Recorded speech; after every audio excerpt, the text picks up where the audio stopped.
Have you ever been talking to someone and suddenly your mind goes completely blank? You want to keep the conversation going, but you can't think of anything to say. Then comes that uncomfortable silence. You start thinking, what should I say now?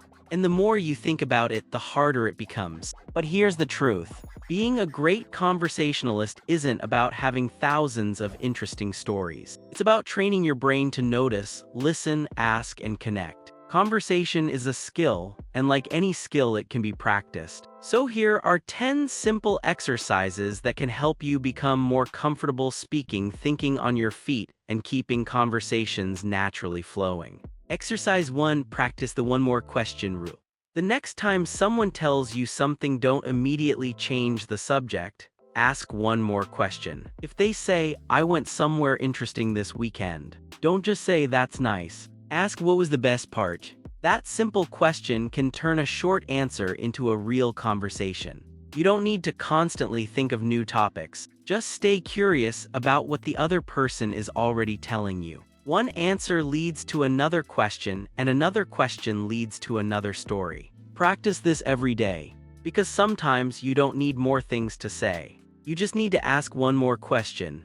Exercise 2. Turn statements into questions. When someone says something, don't just respond with a statement. Turn their words into a question. If they say, I've been really busy at work lately, instead of saying, same here, ask, what's been keeping you so busy? Now you've given them an opportunity to explain, share a story, and keep the conversation moving. Practice looking for small details in what people say. Almost every statement contains something you can explore. You don't need to be naturally talkative. You simply need to become more curious. Because when you learn to turn statements into questions, a simple sentence can become an entire conversation. Exercise 3. Practice the what, why, how method. When you don't know what to say next, use 3 simple questions. What, why, how? If someone tells you they started exercising, ask, what kind of exercise are you doing? Then, why did you decide to start? And finally, how is it going so far? Each question opens another door. One answer gives you a new detail, and that detail gives you something else to talk about. Practice this method in everyday conversations. You don't need to memorize endless topics. Just stay curious about the person's story. Because when you know how to ask what, why, and how, you'll rarely feel completely stuck for something to say. Exercise 4. Become a better observer. When your mind goes blank during a conversation, don't immediately ask yourself, what should I say? Instead, look around and notice something. Notice the environment, something someone is wearing, a book they're holding, the place you're sitting in, or something happening nearby. Then use that observation as a conversation starter. For example, that's an interesting book. What are you reading?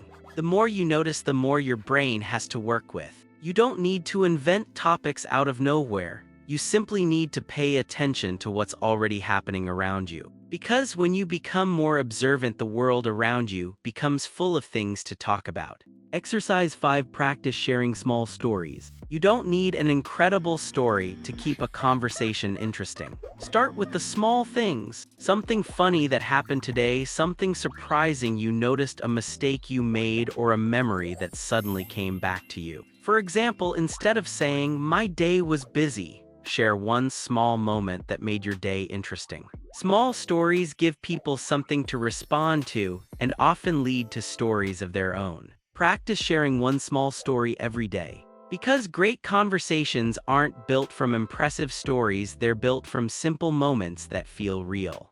Exercise 6. Stop planning your next sentence. One of the biggest reasons conversations feel difficult is that you're listening while already planning what you're going to say next. Instead, actually listen, pay attention to their words, notice the details, listen to the emotion behind what they're saying. You don't need to prepare the perfect response. When you genuinely listen, their words will often give you your next question or response naturally. You'll feel less pressure, and the conversation will become more relaxed. Because a good conversation isn't about preparing the smartest thing to say.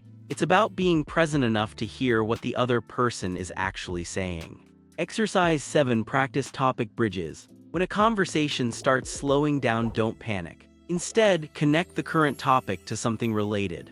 For example, if you're talking about someone's job, you can ask about their hobbies. Hobbies can lead to travel, travel can lead to food, and food can lead to childhood memories. You're not randomly changing the subject. You're simply following a natural connection. Practice finding these little bridges during everyday conversations. One topic can lead to another and another until the conversation feels effortless. Because you don't need endless topics, you just need to learn how to connect the ones you already have. Exercise 8. Ask open-ended questions. If you want conversations to last longer, stop relying on questions that can be answered with yes or no. Instead, ask questions that invite people to tell a story. Rather than asking, "Did you like the movie?" try, "What did you think about the movie?" Instead of, "Do you like your job?" ask, "What's your favorite part of your job?" Open-ended questions give people more room to express themselves. And the more they share, the more you have to respond to. Practice asking questions that begin with what, why, how, or tell me about.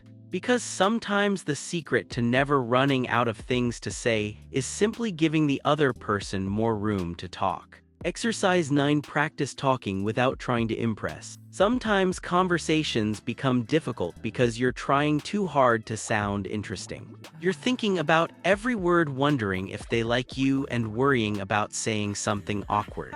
Instead, let go of the pressure to impress. You don't need the perfect story. You don't need to sound intelligent. You just need to be genuine. Ask questions because you're actually curious. Share something because you genuinely want to share it, and don't be afraid of a little silence. When you stop performing, you become more relaxed, and when you're relaxed, conversation starts to feel natural. Because people don't always remember the most impressive things you said. They remember how comfortable and understood they felt around you. Exercise 10. Have one conversation every day without your phone. Once a day, put your phone away and have a real conversation. No checking notifications, no scrolling, no looking at the screen while someone is talking. Just be present, look at the person, listen carefully, ask questions, share your thoughts. At first, the silence might feel uncomfortable, but that's exactly what you're training. You're teaching your mind to stay present without needing constant stimulation. And the more you practice, the easier conversations become. You start noticing small details, remembering what people say, and responding more naturally. Because sometimes the reason you run out of things to say isn't that you have nothing to say. It's that your attention is somewhere else. You don't need more words, you need more curiosity. If you've always believed you're bad at conversation, maybe you were never actually bad at talking. Maybe you were simply afraid of running out of things to say.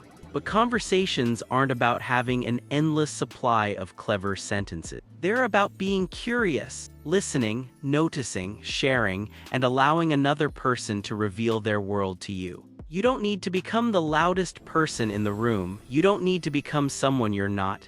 You just need to stop treating every silence like a failure. Because sometimes the best conversations happen when you stop trying so hard and start genuinely paying attention. So practice these exercises, one conversation at a time, and eventually you may realize something powerful. You never actually ran out of things to say, you simply stopped being afraid of the silence.